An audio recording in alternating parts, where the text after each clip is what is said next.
Pie in the Sky Media. This series contains adult language and descriptions of graphic violence throughout. Listener discretion is advised. 3, 2, 1. Hello, welcome back, Criminal Mischief Nation, to another episode, a bonus episode of Criminal Mischief with Carolyn and Branden. I am Branden of that duo with the great Carolyn Osorio. As always, Carolyn, thank you for showing up again. How are you? I'm fabulous. How are you? Great. Congratulations are in order. Big weekend for your family. I hope everything went well. It went amazing. It was so everything you would have ever wanted. It was just all the hard work. When you say that to me, I think Bruce Springsteen and Derek Jeter show up to my daughter's wedding. Is that what you mean? Is that everything? I mean, no, just like the vibe and the feeling. No, but seriously, I was gonna start off my mom's speech of like, I am convinced now that the Osorios can survive the zombie apocalypse after, creating this wedding, because that's what it feels like, Right. And because we didn't have like caterers or like my daughter and I were doing the flowers, and it was just like, it was really homespun, but in all the best ways. And like, anyway, I don't want to go on and on about it. Yes, because congratulations. I'm glad it went off. Thank you. And that everyone's happy. Everyone's so happy. That's thank you. So that's thank terrific. you. Well, now let's get into some murder. So I'm gonna bop you. So, in the intervening week here, I did a bunch of research of my own into Spillman for kind of the Devil Within's spin on his case, and this guy was we know he was just a monster and a lunatic and very damaged and very awful, but unapologetic. Unapologetic. Yep. And they got him. They got him. So let's talk about how they got him. Okay.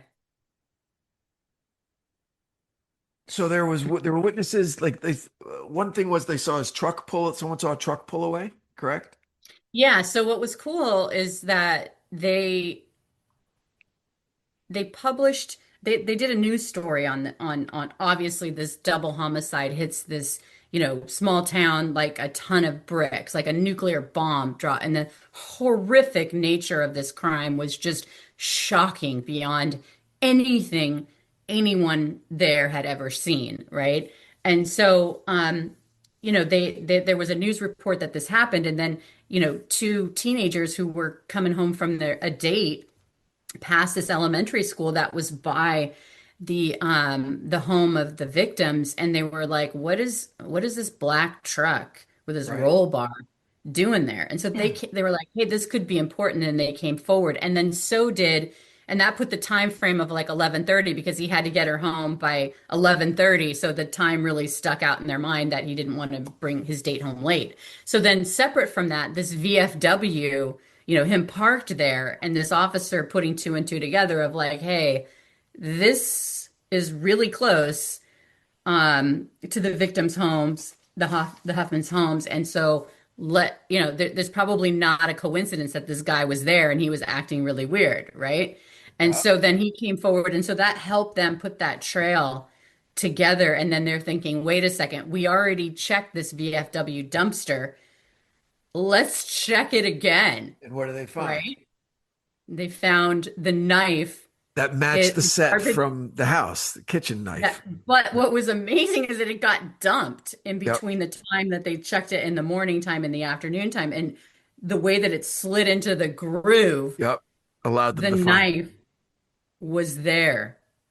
Covered in Isn't blood. That crazy? It's crazy. Covered in blood, victim's blood. And matching the set that the rest of the other like 7 or 8 of those knives, like Empress steel, were in the butcher block, like on the kitchen counter, whatever. Yeah. Wow. So so they knew that he was in their sights, and then they found out that, oh, wait a second, he is a suspect in Penny's murder, that they Right. had no idea that he was in their town. They weren't alerted, like, hey, this, this guy is, we think he's good for this, but, they had no idea that he was there operating. So this was in the mid 90s where the death penalty was still very much on the table. Yeah, I don't know if it was like, yeah, I mean, Yeah, well, for all of his bravado, for all of his I'm a werewolf, uh he confessed to everything when he saw when he could get the fucking needle, you know. yeah, Yeah. yeah, So to avoid yeah, that, he admitted to the three murders. he did. But I Yep. think also part of him too was like, he wanted to be Ted Bundy. He wanted to be a massive serial killer. That was his, that's what he wanted to do.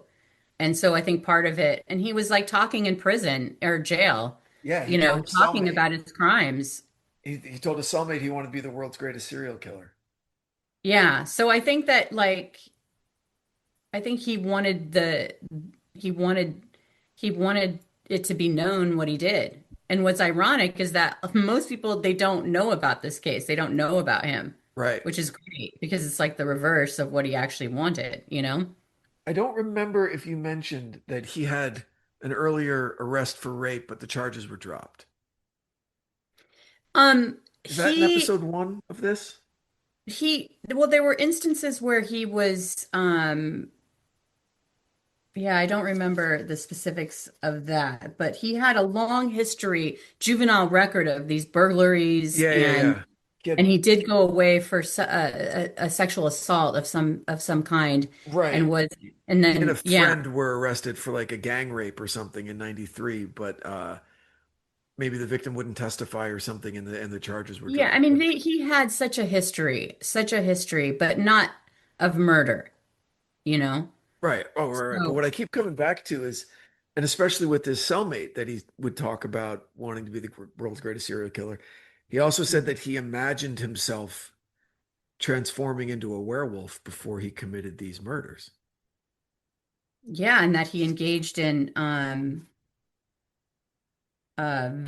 vampirism is what they Vampirism. call it. Yes. Vampirism, yeah. And he admitted to cannibalism as well. And necrophilia. Yikes. I read a thing on him that they think he went back and exhumed one of his victims. Penny, Yeah, Penny, exactly. Yeah. yeah, To have sex with the corpse and then bury her again. yeah.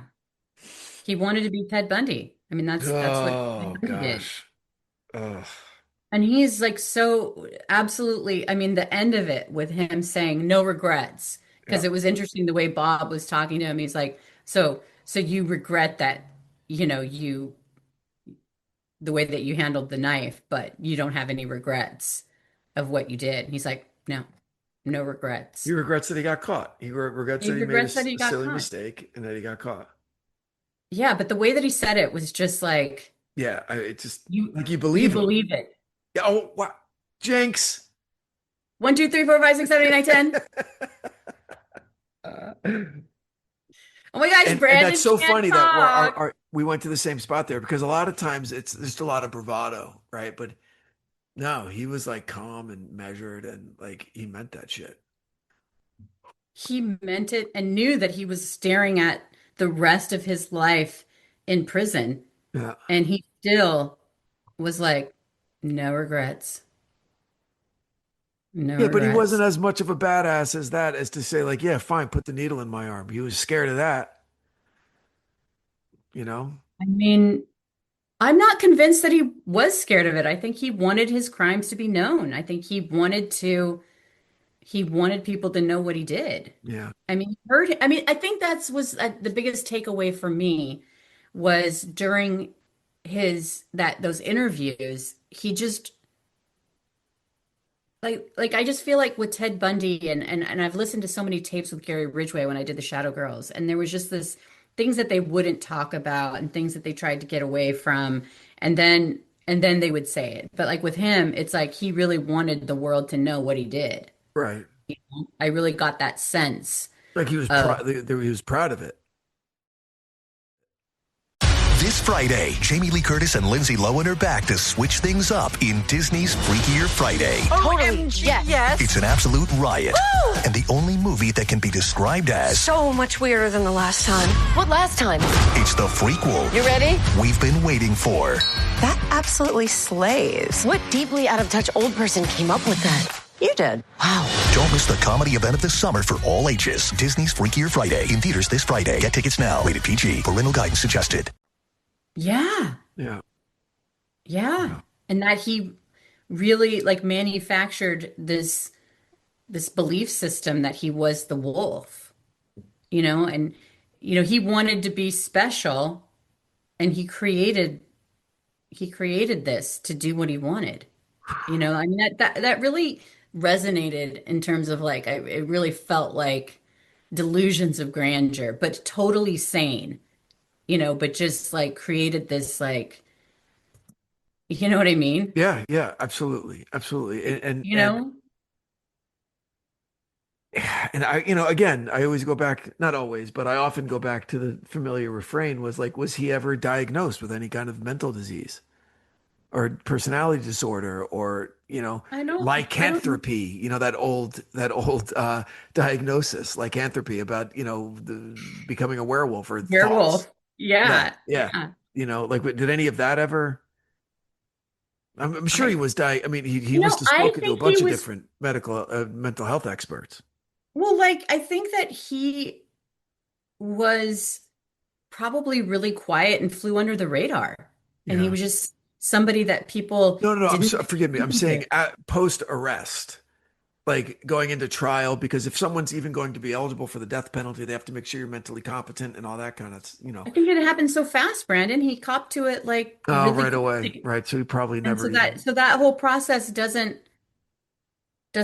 Just happen. it's moot. Yeah. You Wow. know, he's just in prison. He's still alive to Yeah. my knowledge, you Yeah. know.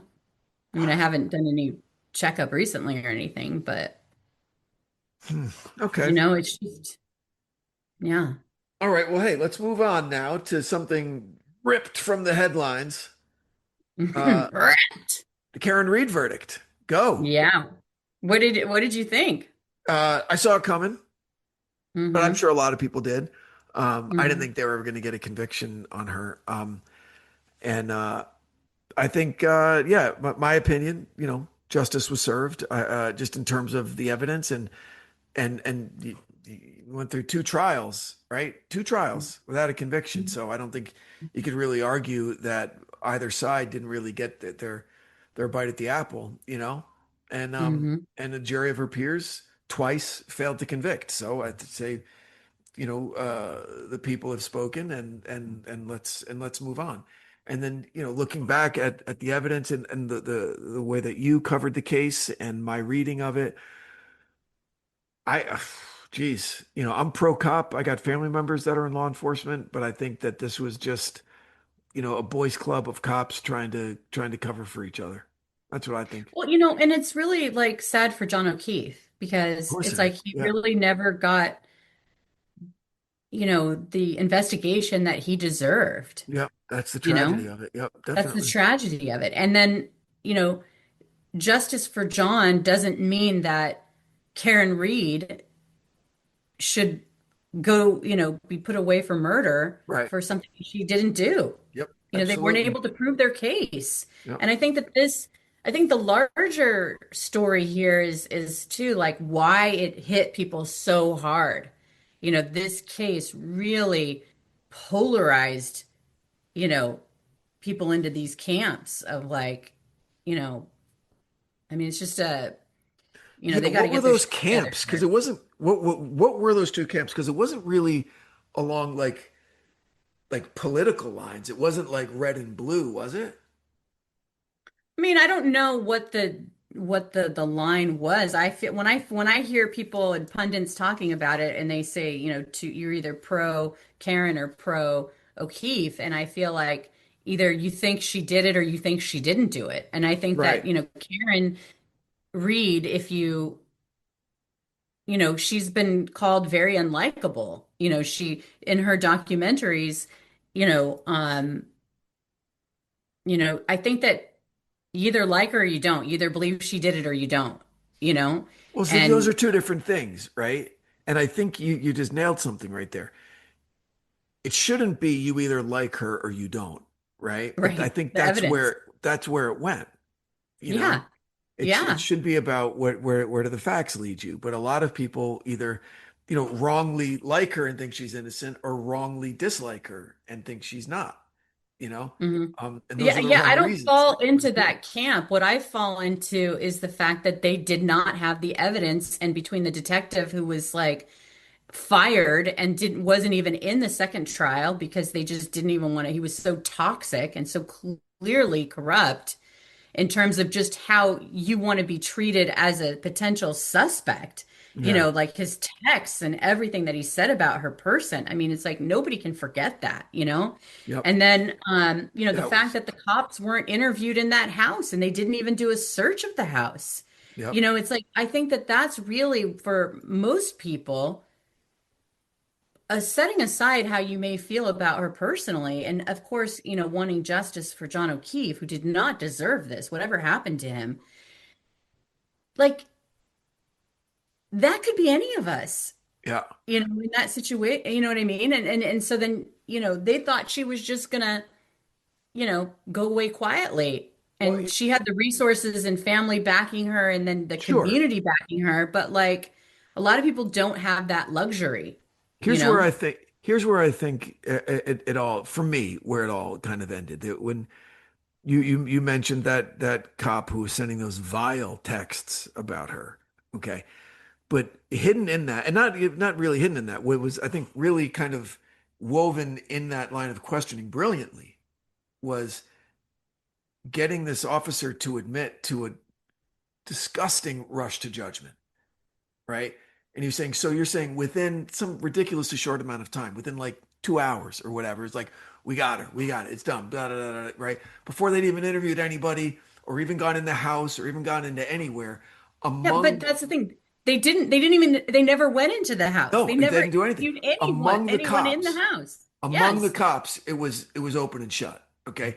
And Yeah, that reeks of malfeasance, that reeks of cover absolutely. up, or I mean, and even if it was, I see, and I could be guilty of a rush to judgment right here also, but when I see that, those words coming out of the mouth of a detective, of people who are supposed to like take their time, the kind of cops that we want on the job, that are gonna run out every ground ball and every rabbit and just figure everything out, and within hours he's like, no, we got it, come on, it stinks, Yeah, yeah. stinks. And then in this trial, that was another thing where it's like the prosecutor pulls out John O'Keefe's sweatshirt and there's holes in it and somehow implies, now I didn't watch the trial, I've just, read about it, Yeah. but implies that the holes were there because he was hit by the car. But the holes were there, and of course the defense immediately calls bullshit on that because the holes were there because of the forensic tech was like put the holes in there to do evidence, to do Yes. testing. And Yes. so it's like again misleading, making Absolutely. it, so you can't do that. That's why there's a higher standard that because when you're Or there putting should be. there absolutely should be because when you're potentially putting someone away for the rest or for 15 years, if she would have gotten convicted of second degree murder, that's 15 years, you know, before she can come up for parole. Yep. And it's like they didn't even prove that this was second degree murder, Yep. you know? Yep. Anyway, Yep. so I feel like it's and she still has to deal with A civil suit, right? yes, Yeah. Yeah. which is another, stress and like, Yep. so But no we'll jail. see. No jail. No jail. And so Yeah, but I that's, mean, if she truly is innocent, the last however many years, the stress, how many sleepless nights, like, I mean, yep. yeah, I'm sure she's like happy that, but like with her family and, Yeah. John O'Keefe's family feeling like they got screwed over. And it's like, Yeah. So sorry for, I mean, we grieve the and mourn the victim. But according to how our justice system works, great. At least there isn't mhm. another person victimized by this, an innocent woman, won't be kind of railroaded or convicted of something she didn't do. And so acquitted by a jury of her peers. Yep. There we go. There we go. Wow. All right. Well, thank you for listening, Nation. Share this episode with a friend if you liked it. Go over to Apple Podcasts, rate and review. Let us know what you think about the Karen Reed verdict. Let us know what you think about Spillman, the werewolf butcher. You can email the show at info@evocreative.com. We love hearing from you. So don't be shy. And Carolyn, anything you'd like to add? Nope. Thanks for listening, and we'll see you next time. Thanks, everybody. Stay safe out there. Bye. From Pie in the Sky Media, Criminal Mischief is an EVO production, recorded live in the beautiful Pacific Northwest. We're produced by Brandon Morgan and myself. Music by Soundstripe. For EVO Creative, I'm Carolyn Osorio, your writer and host.